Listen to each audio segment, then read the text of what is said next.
गुजरात, राजस्थान, केरल, कर्नाटका, ये मध्य आदिवासी भारत है।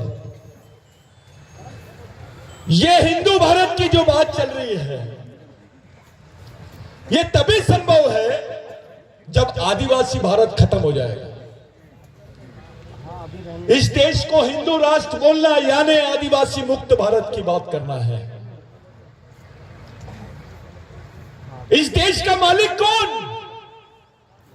किसकी है जमीन? किसके लिए किया जा रहा है ये सब कुछ? आखिर आपको इस देश को धार्मिक राष्ट्र बनाने की बात क्यों कर रहे हो? आप क्यों कर रहे हो? साथियों, ये अगर प्रोजेक्ट पास हो गया, केवल 2800 शेरों के लिए 1 करोड़ आदिवासियों के घर बर्बाद करने का षड्यंत्र रचा जा रहा है। 2800 शेर। 1952 में ब्रिटिश गवर्नमेंट ने जब शेरों की बात की थी इस प्रदेश में, सेंट्रल इंडिया में, जब सीपीएन बरार था, तो यहां पर कम से कम 6000 शेर थे। जब आदिवासियों के पास में जंगल था तब 6000 शेर। 70 साल हो गए, गवर्नमेंट के हाथ में जंगल आया तो 2800 शेर। बड़े बड़े पर्यावरणवादी, बड़े बड़े वन प्राणी संरक्षक एनजीओ, ये लोग अंतरराष्ट्रीय कॉन्ट्रैक्ट कर रहे हैं। आदिवासियों के बीच में नेता से ज्यादा पैसे एनजीओ के लोग कमाते हैं। इस देश में जितना फंड मध्य प्रदेश गवर्नमेंट के लिए नहीं आता, उतना फंड एनजीओ के लिए आता है। और ये काम आरएसएस के लोग करते हैं। कोई ताली नहीं बजाए। क्यों कर रहे हैं? हमारे बीच में, हमारे ही खिलाफ षड्यंत्र। एक तरफ आप आदिवासियों को डायरेक्टली आदिवासी नहीं बोलते, उसको तुम आदिवासी बोलने के लिए तैयार नहीं हो, तुम अनुसूचित जनजाति बोलते हो। अरे अनुसूचित जनजाति के नाम पर हमको आरक्षण मिला है, लेकिन आदिवासी के नाम पर 5वीं और 6वीं अनुसूची मिली है, जिसको स्वायत्त संस्था बोलते हैं। ये जो मीटिंग कर रहे हैं हम, ये इसलिए कर रहे हैं भाइयों कि इस मुद्दे को लड़ने के लिए उस लायक नेता हमारे पास में होना चाहिए। इसके पहले जब पहला हमारा कॉन्फ्रेंस हुआ मध्य प्रदेश में, इंदौर में, तो पहली बार किसी नेता ने, एक सीनियर मोस्ट नेता ने एक स्टेटमेंट दिया कि आदिवासी इस देश के मूल मालिक है, उनको मूल निवासी का अंतरराष्ट्रीय दर्जा मिलना चाहिए। और वो बोलने वाले नेता का नाम है शरद पवार साहब। पहली बार खुल के बात करने वाले। उसके बाद राहुल जी ने बोला अभी यात्रा के दौरान। बाकी नेता जो है ग्राउंड लेवल पे बात कर रहे हैं, लेकिन देश के स्तर पर, अंतरराष्ट्रीय स्तर पर पवार साहब ने जो स्टेटमेंट दिया था उसको यूएन में रिकॉग्नाइज करने की बात चल रही है। एक इंटरनेशनल कॉन्फ्रेंस हुआ, समाज के जो आदिवासी देशों के जो संगठन है वो पवार साहब के स्टेटमेंट को बहुत सीरियसली लिए। अभी राहुल जी ने बोला वो स्टेटमेंट को सीरियसली लिए। लेकिन सवाल यह है भाई, हमारे साथ लड़ेगा कौन? लड़ाई बोलते किसको है? किसको लड़ाई बोलते हैं? आदिवासियों का साथ कौन देगा? यह प्रश्न सबके सामने खड़ा है। हमारे प्रश्न इतने जटिल है कि बताया नहीं जा सकता। यह जो कॉरिडोर का प्रश्न है, यह सबसे बड़ा प्रश्न है। और ये जो आज का कार्यक्रम है, आपको याद होगा एसटी एट्रोसिटी एक्ट के लिए लोग शहीद हुए थे इसी 2 तारीख को। 13 लोग मरे थे यहां पर। ये वही 2 तारीख है जिस दिन आज आप लोग प्रोग्राम कर रहे हैं। मेरा बोलने का मेन मकसद यह है कि आपके पास लीडरशिप होनी चाहिए उस मुद्दे को लेकर लड़ने के लिए। कोई भी पार्टी, चाहे कांग्रेस पार्टी हो, राष्ट्रवादी पार्टी हो, केवल यह मुद्दा लेके जाने की बात नहीं होनी चाहिए। आपके मैनिफेस्टो में आना चाहिए, लिखित रूप में होना चाहिए कि हम आदिवासियों के साथ ईमानदारी से इस लड़ाई के लिए लड़ रहे हैं। यह बात सामने आनी चाहिए, आपका मैनिफेस्टो होना चाहिए। इस देश के जितने राष्ट्रीय संगठन हैं, अगर वो अपने मैनिफेस्टो में लिखते, अपने घोषणा पत्र में लिखते कि यस, अगर हमारी सरकार बनती है तो इस देश के आदिवासियों को संयुक्त राष्ट्र संघ में मूल निवासी का दर्जा दिलाएंगे।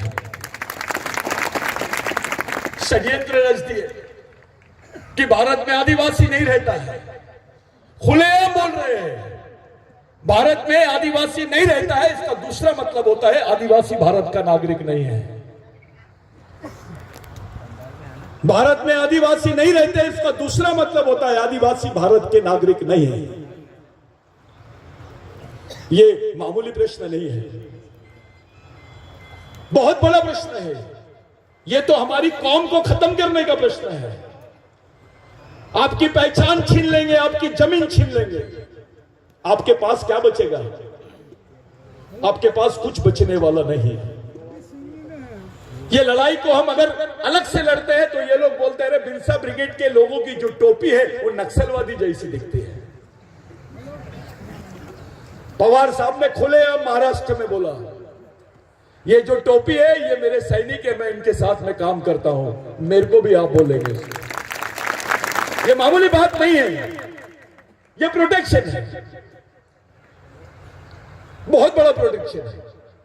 अगर कल ये लोग अपने बिरसा ब्रिगेड को नक्सलवादी संगठन घोषित कर दिए तो सब कोई काम नहीं कर पाएगा, क्योंकि जब जब कोई आदिवासियों का संगठन खड़ा होता है ये वही षड्यंत्र अपनाते हैं, उनको नक्सलवादी बोल देते हैं।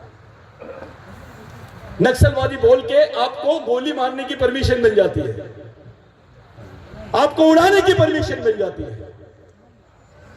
मुसलमान ने कुछ किया तो आतंकवादी, और आदिवासी ने कुछ किया तो नक्सलवादी। ये थ्योरी अपनाई जा रही है। मेरे भाइयों, 4 प्रश्नों पे बात करेंगे, बाकी बात अपन सब मेहमान जाने के बाद भी करेंगे, क्योंकि वो बच्चों के कल्चरल डांस है, वो बच्चों का प्रोग्राम है, बाकी लोगों के संबोधन है। ऐसे कई नेता हैं यहाँ पर, हमारे सीनियर ठाकुर दादा, हमारे और बाकी लोग दादा है, हमारे खंडाते दादा है, बाकी लोग जो सीनियर लोग हैं, ये लोग भी आपसे बात करने आए हैं। यहाँ पर डॉक्टर मरुस्कोले एमएलए है, बाकी हमारे बाकी लोग हैं जैसे प्रकाश गजबे जी, सलील देशमुख जी, ऐसे कई लोग हैं जिनको हम लोग फैसिलेट नहीं कर पाए। हमारे छत्तीसगढ़ के हमारे भाई आए हैं, अंसार भाई, थोड़ा खड़े हो जाइए आप, इनका जोरदार तालियों से आप लोग स्वागत करें। हमारे बीच में डॉक्टर राय है, जिनकी नौकरी छीन ली है अभी, और उनको जेल भी कर दिए थे, जेल में रहे, उनके साथ कुछ आदिवासी बच्चे भी रहे। आप खड़े हो जाइए राय जी, इनका जोरदार तालियों से स्वागत करो। हमारे बीच में चंद्रकांत वासनिक जी है जो नागपुर से आए, उनका जोरदार तालियों से स्वागत करो। ये लोग भी हमारे मेहमान हैं। ये जितने लोग यहाँ पर आए हैं, चाहे जैस के हमारे सैनिक हो या बाकी गोंडवाना स्टूडेंट यूनियन वाले लोग हो, या हमारे ओबीसी महासंघ के लोग आए हो, हमारे गोंडवाना पार्टी के लोग आए हो। कुछ लोगों ने मूवमेंट को ऐसा बदनाम करने की कोशिश की कि गोंडवाना का मूवमेंट मिशन के लोग तोड़ रहे हैं।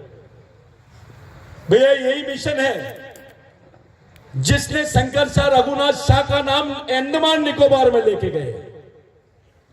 यही मिशन है जिसने बाबूराव शर्मा के को यूनाइटेड नेशंस तक के पहुंचाया है।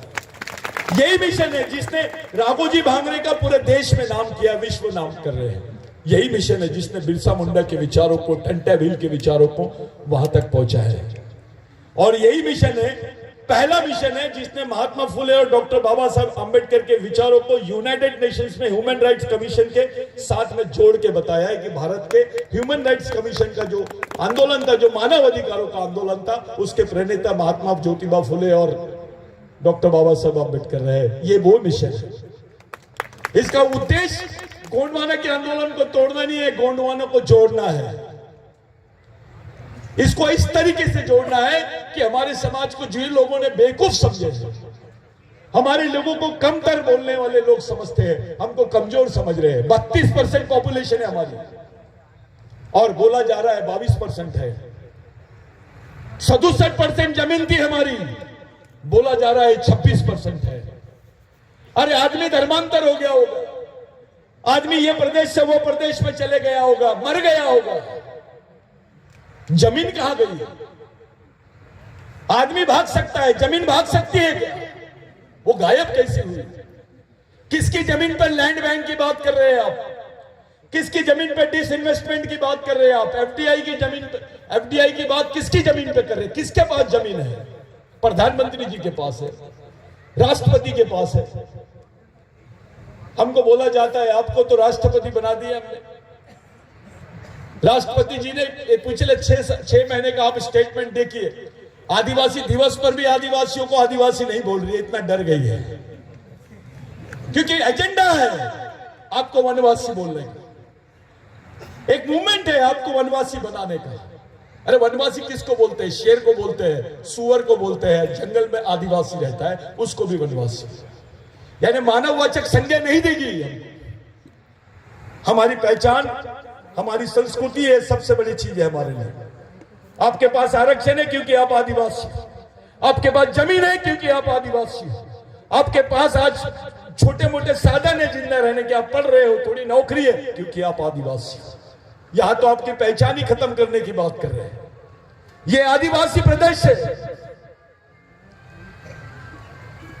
अब ये गैर आदिवासी प्रदेश में इंक्लूड करने की थ्योरी शुरू हो गई। बिरसा ब्रिगेड का जो स्थापना दिवस है, ये स्थापना दिवस आदिवासी अधिकारों के लिए समर्पित है। ये मंच खुला है, ऐसा कोई भेदभाव नहीं किया। हमने सभी संगठन के लोगों को बुलाया, हमने सभी भाइयों को बुलाया, क्योंकि हमारे पवार साहब का आदेश था कि भाई सब लोगों को बुलाओ, सबको लेके चलो। मेरे भाइयों, जो इशू हमारे हैं, जो मुद्दे आदिवासियों के हैं, भारत में किसी समाज के नहीं है, किसी वर्ग के नहीं है। केवल आदिवासियों के राष्ट्रीय मुद्दे नहीं, अंतरराष्ट्रीय मुद्दे भी हैं। क्या बात है, गवर्नमेंट ऑफ इंडिया संयुक्त राष्ट्र संघ में नहीं बोलती है कि भारत में आदिवासी रहते हैं? क्या बात है, क्यों नहीं बोल रहे हैं? कभी आप सोचो, अरे आपके आने वाले बच्चों की पहचान ही खत्म करने के षड्यंत्र चल रहे हैं। यह पहचान की बात है।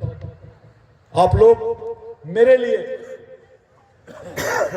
यह बड़ी अच्छी बात है कि ये पंचायत हो रही है अपने लोगों की, एक सामाजिक पंचायत हो रही है। हम बैठे हैं, हम अपने प्रश्नों पे सुनना चाहते हैं कि भाई क्या करना चाहिए, कैसे करना चाहिए, किस लिए करना चाहिए। पॉलिटिकल बात नहीं होनी चाहिए।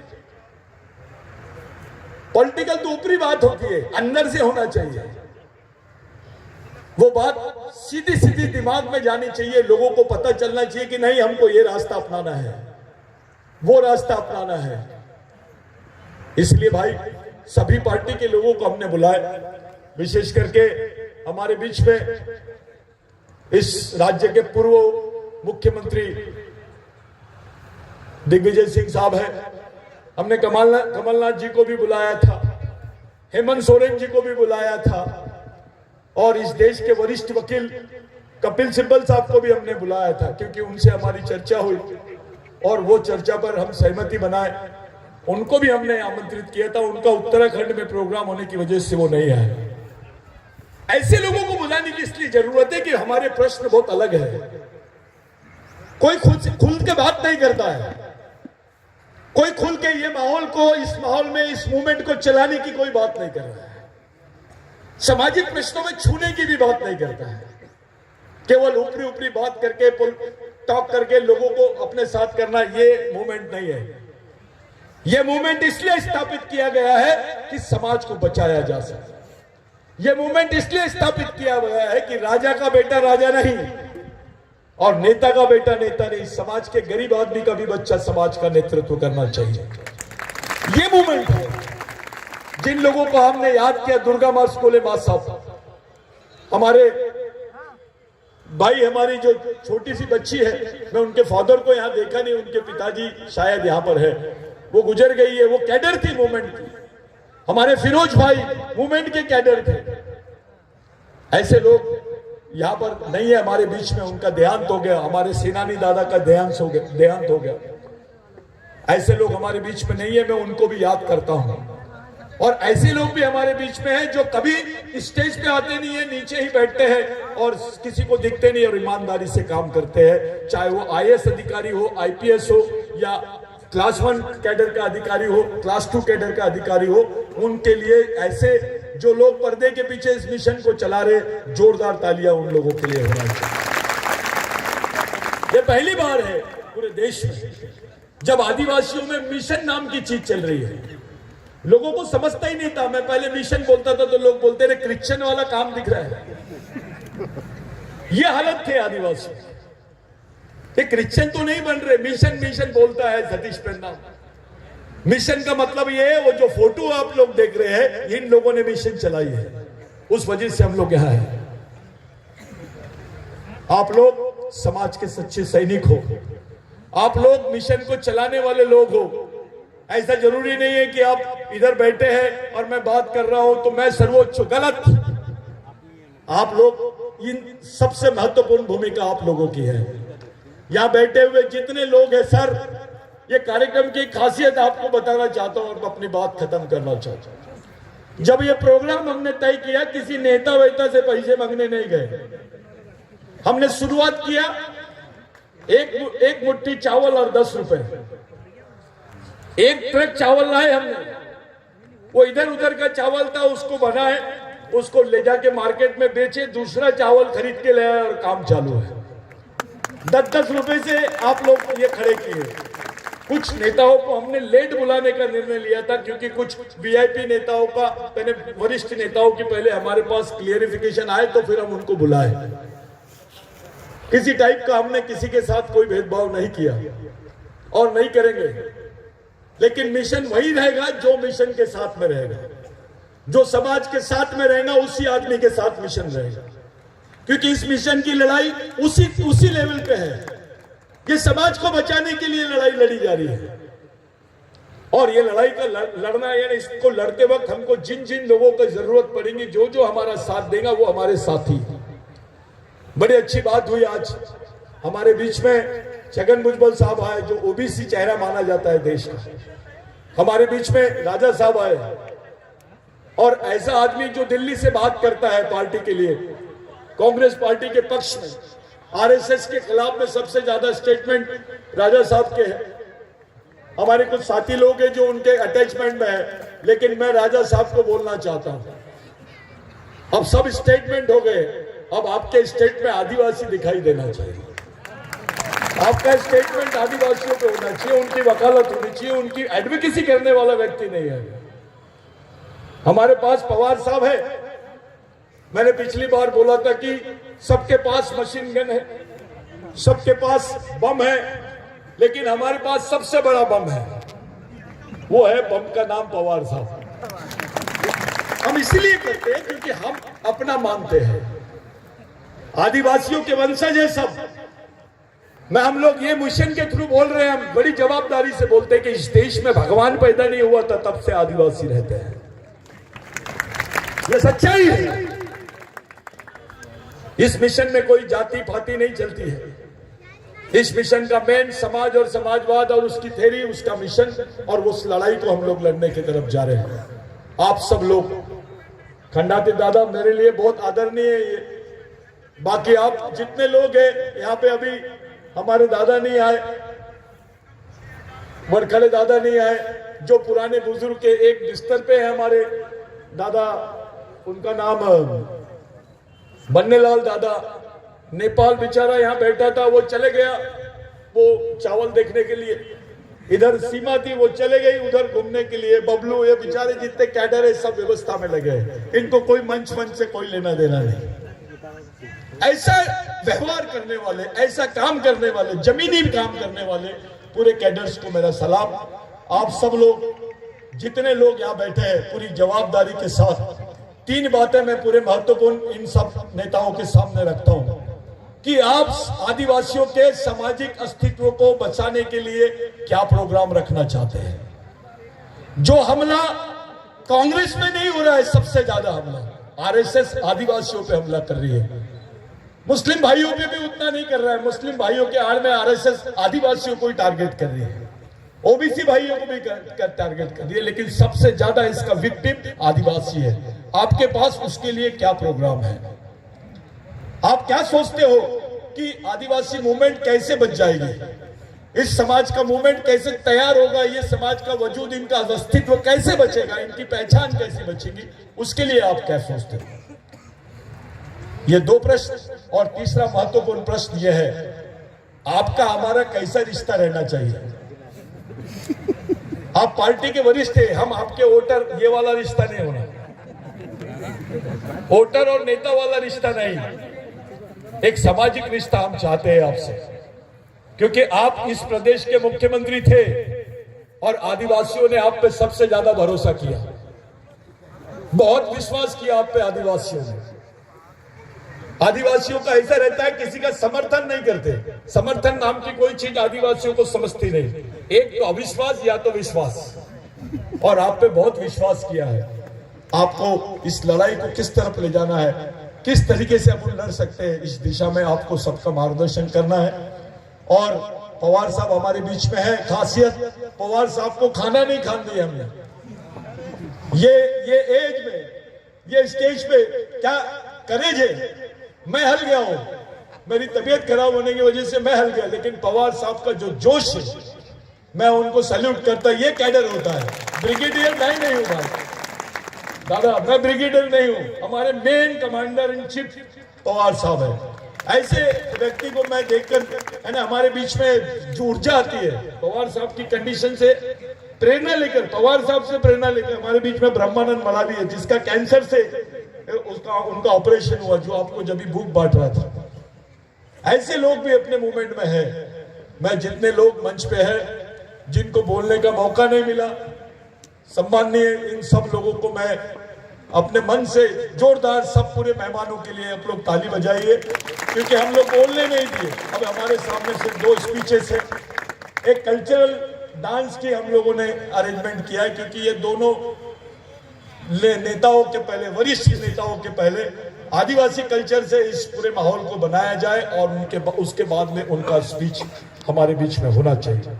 मैं सीमा दीदी से, बाकी लोगों से विनती करता हूं कि उस कल्चरल डांस को सामने लाओ, स्टेज पे नहीं, क्योंकि वो बच्चे बहुत देर से आप लोगों के बीच में आना चाहते हैं और एक एटमॉस्फेयर बनता है कल्चरल। तो मैं उन लोगों का जोरदार, वो बच्चों का आप लोग हौसला अफजाई करेंगे, वो हमारे बीच में आए हैं।